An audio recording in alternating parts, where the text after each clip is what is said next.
बालेश्वर जिला बालियापाल ब्लॉक अंतर्गत कालीपदा ठारे उपकूल विकास परिषद पक्षर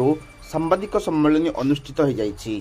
बंगोपसागर उपकूलवर्ती 6टी पंचायत रे सामग्रिक विकास पई कार्य करिबा लक्ष्य नै उपकूल विकास परिषद गठन होइथिबा नै सांबादिक सम्मेलन रे सूचना दी जाइछि।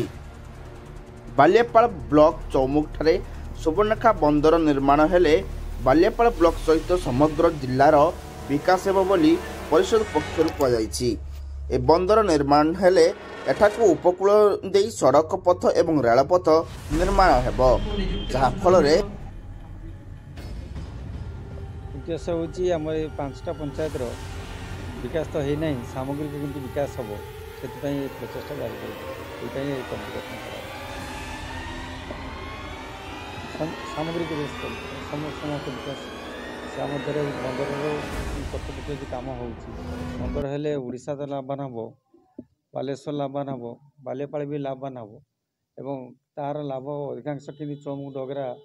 बेतगड़िया प्रतापपुर बड़ास पाइबे से ये संगठन से तो गोटे दल बर्तमान हो जाइए पब्लिक नहांती किसी मुष्टिमेय व्यक्ति से मैंने कहते बंदर हेले ओडिशार विकास हम, सबुर विकास हम, हमारा क्या होगा, दलर कौन अवस्था हम, बंदर हेले कहीं भोट देवे ना। तेणु से चली संग्राम प्राणमूर्छा संग्राम जेटा कि लोक विरोधी जन विरोधी सब कथा। ये अंचल को जमी मोर भाई मैंने कहीगले ये अंचलटा बहुत विकास बहुत पछकू ठेली राजनीतिक कारण रू बा जो भौगोलिक परिस्थिति दृष्टि बहुत पछकू ठेली। तेणु आगामी दिन जो सुवर्णरेखा बंदर प्रतिष्ठा हम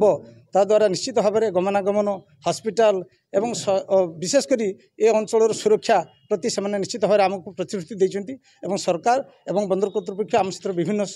समय आलोचना करके यार उन्नति चिंताधारा आम से समर्थन कर।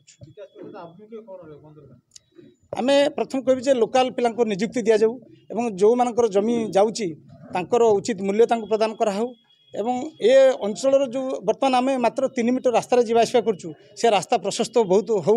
एवं एठी गोटे central school pattern school hospital ये सब फैसिलिटी आम अंचल को मिलू एवं आमे दृढ़ भाव में प्रथम दिन यही दाबी रखू एवं शेष पर्यंत आम यह दाबी रही अंचल केमती सामग्रिक विकास हो।